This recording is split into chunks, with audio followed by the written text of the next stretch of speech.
Good morning, everyone. Welcome back to our channel, Rivera Family of 5, and today I'm going to show you guys what I make my kids for breakfast.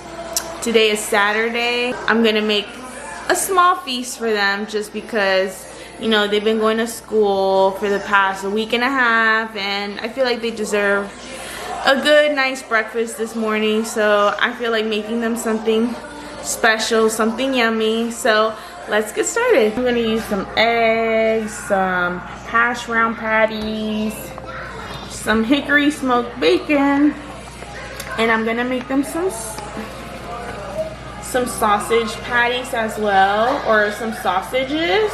And I'm also gonna do some biscuits for them. So for Isaiah, he's gonna have some fruit as well because he loves fruit. So this is what I'm gonna make.